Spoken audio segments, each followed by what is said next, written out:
Welcome to Novelish Universe, where pages come alive and story touch the soul. Step into a realm of sorrow and love and fate, where every word whispers emotion and every moment leaves a mark. Let your imagination soar. Don't forget to like, comment, and subscribe for regular updates on new novels. Today, we begin a powerful journey with the novel Risking My Life, Proposing to Miss Hazel. The story begins now. Chapter 27. The Next Day. The next morning, I woke up exactly 5 minutes later than Mr. Felix. If I wanted to climb the mountain with the herb gatherers, I had to leave by 6. Today was the day to make labels for sleep tight and sweet slumber. After thinking all evening about how to decorate them, I finally decided to draw white claw grass and lantern flowers. If I was going to draw them, I wanted them to look lively, just as they did in nature. Opa, I'm heading out. Hazel, at least eat breakfast before you go. I packed biscuits, I'm fine. You can't replace a proper meal with snacks. My brother brought the entire pot of tomato stew I made yesterday and insisted I eat at least one bite before leaving. He said if I skipped breakfast, I'd have no energy all day. He even dipped brown bread into the stew and held it up to my mouth. I don't really want to eat it. It didn't taste that great when I made it. Still, it felt rude to ignore that level of effort, so I forced myself to take a bite. Huh? Why is this good? Did I really make this yesterday? The stew tasted completely different, like someone had sprinkled magical seasoning into it. When my eyes widened in shock, Mr. Felix proudly shrugged. This big brother knows how to cook. I'll admit that. In the end, I finished an entire bowl of stew right there by the door and even wiped the plate clean with bread. A satisfied smile formed on his lips. Be careful, it's still dark in the mountains. Stay close to the herb gatherers. If you get lost, don't wander around, just stay where you are. Am I a child? It's not like I've only been to the mountain once or twice. You know there's nothing to worry about. When I was young, I often followed him and the herb gatherers up the mountain. I hated waiting for him while he collected herbs. There was one time I briefly got lost, and ever since that day, he overreacts whenever I say I'm going into the mountain. I'm not the 10-year-old who used to cry loudly because she was alone anymore. By the way, are you really going into the mountain wearing a pink dress? Aunt Anna told me to. She said I should wear it to sleep and even to the mountain. There was actually a reason I wore the pink dress today. First, I wouldn't be meeting Mr. Barone today. Second, if I kept saving the stress for special occasions, the townspeople would only make a bigger fuss about it. I could already imagine the comments. Who are you trying to impress? Is it a date today? So I planned to wear the pink dress until it wore out. That way I could stop the gossip before it even started. Of course, Mr. Felix, who paid no attention to people's stares, didn't understand my deeper reasoning. Yeah, don't save it. Wear whatever you want. If it wears out, we'll just buy another one. Okay. As long as taxes don't go up, maybe we can. Pushing aside worries that had no immediate answer, I stepped outside feeling refreshed. Sheep-like clouds drifted lazily across the clear sky. For some reason, it felt like something good would happen today. Hazel really draws well. It's not just her drawings, her handwriting is as good as a noble's. You're praising me too much. Matilda is the one who really draws well. I'm just average. I smiled shyly and looked at my unfinished lantern flower sketch. Maybe because it had been a while since I held a pencil, I wasn't fully satisfied with it. To be honest, my drawing skills sit somewhere between average and excellent. Even in this small village, there were people better than me. It was an awkward kind of talent. The best artist in the village was Matilda, 2 years younger than me. At 15, she went to paint portraits at Cromwell Castle. At 18, with the sponsorship of a certain noble, she entered an art academy in Venue. I did envy her natural talent and confidence, but I never felt jealous. Compared to her, my skills were clearly ordinary. I was content with my modest, cute talent. It was good enough to design labels for the general store.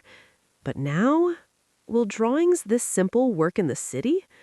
Since we were preparing to supply goods to the city, I couldn't help thinking like this. Mr. Caden said the labels didn't have to be refined, but I still wanted them to be prettier. If I find a more beautiful lantern flower, will I be able to draw it better?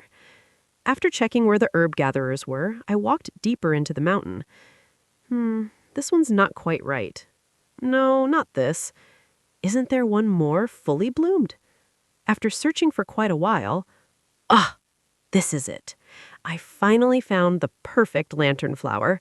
Without caring that my pink skirt would get dirty, I sat down and began sketching. The flower looked like it had gathered the moonlight from last night and was shyly bowing its head. It was exactly what I'd been searching for. Whew. Finished. After sketching some nearby white clawgrass as well, I finally relaxed. Then, wait, where am I? Just like Mr. Felix had warned me, I had gotten lost. You should always listen to adults. I just didn't expect Mr. Felix to count as one.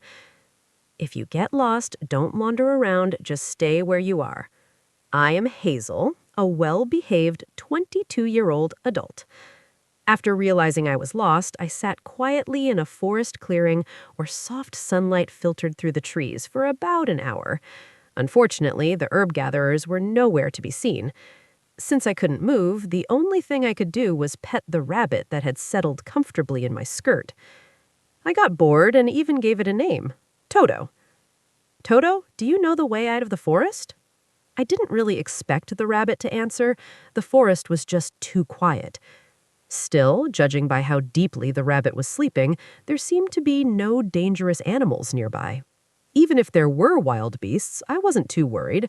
Since I was young, animals with fur, boars, wolves, all of them, always liked me. Oh, and animals with scales, too. As if proving that point, more mountain animals gathered around as time went by. The people I wanted didn't show up, but animals certainly did. I was peacefully petting rabbits, deer, and birds in turn, when suddenly, all the animals perked up their ears and fled deep into the forest at once. They had sensed something I, as a human, couldn't. What is it? Left alone in an instant, I held my breath and looked around. Then, rustle. Eek! Something black emerged from the ground and gently pushed its head into my skirt. Its smooth black scales shone like jewels in the sunlight. I had never seen a creature like this. What is this? A black-scaled king lizard? There's no such animal. I'd just made that up. I'd never even seen something like this in the illustrated encyclopedia, which meant there was only one possibility. Could it be a magical beast? Even though Luden village is close to magical beast territory, they are territorial creatures and rarely leave their domain. Many villagers have never seen one in person in their lifetime. That included me. I'd only heard descriptions from my brother. I had never seen one in person. Holding my breath, I carefully observed the creature. It was already in my lap. Running away wasn't an option. If it intended to attack me, it could have bitten my head off already. Why is it just staying still? With a soft pop, like a water drop bursting, its eyes opened, as if a thin film had peeled away. Yellow eyes blinked sweetly on either side of its smooth forehead. Though its red pupils were vertically slit like a snake's, it didn't look scary at all. It was true. Its eyes were gentle. I know animals well. Those weren't the eyes of something that wanted to attack. They looked more like eyes asking to be loved. Goo. The creature stared at me and then made a cute sound, tapping my hand lightly. It reminded me of a puppy begging to be petted. You want me to touch you? Chapter 28. Cue, cue! The monster shook its head up and down. Its vertically slit red pupils widened into circles.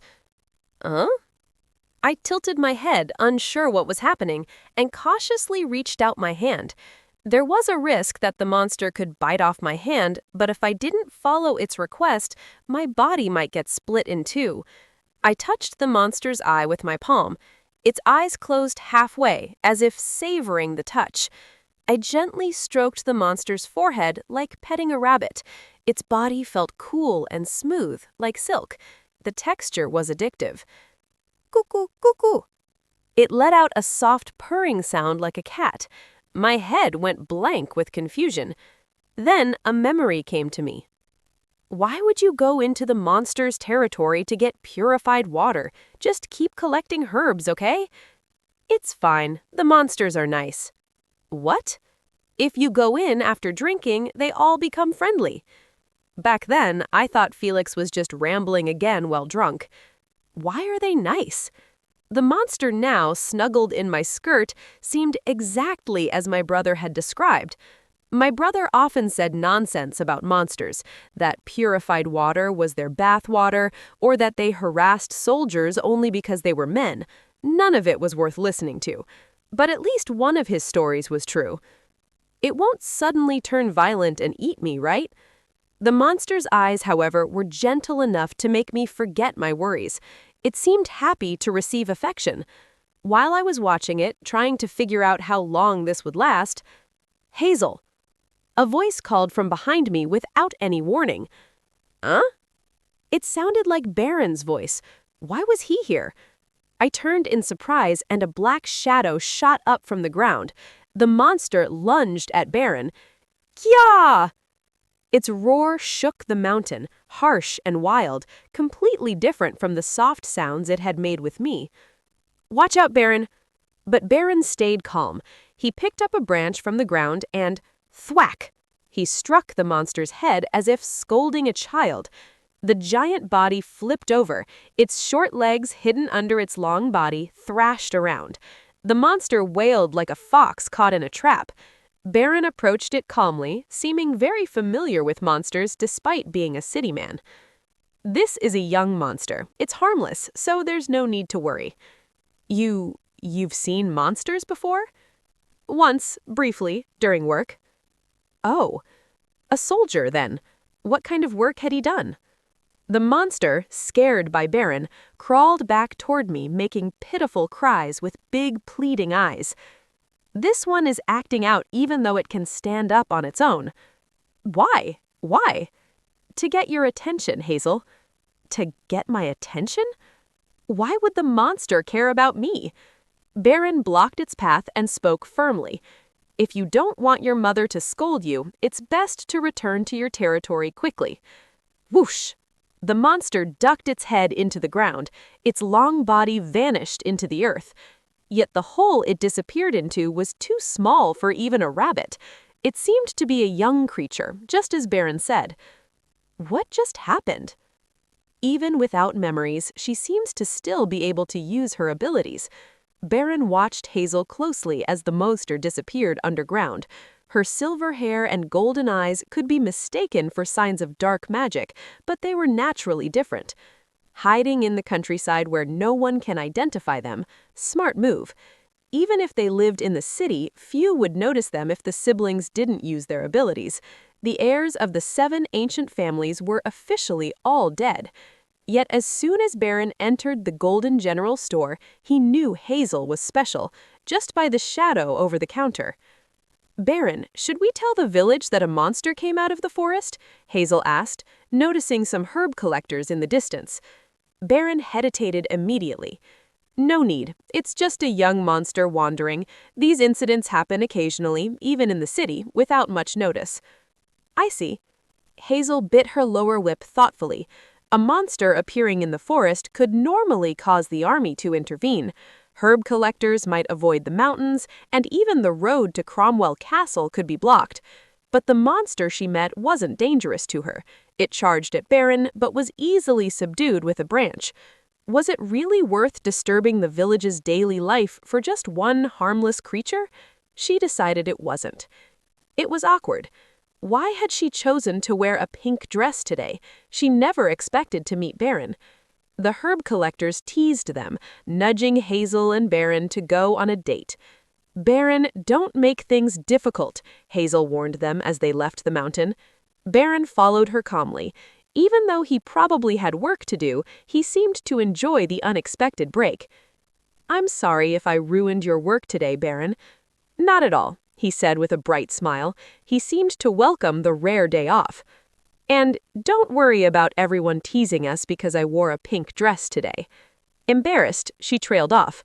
Baron murmured in response, almost to himself, I thought you wore it to show me. The end. Thank you for wandering through today's tale in the novelish universe. If the story moved you, don't forget to like, comment, and subscribe to join our growing realm of dreamers. Until we meet again, keep your heart open and your mind enchanted.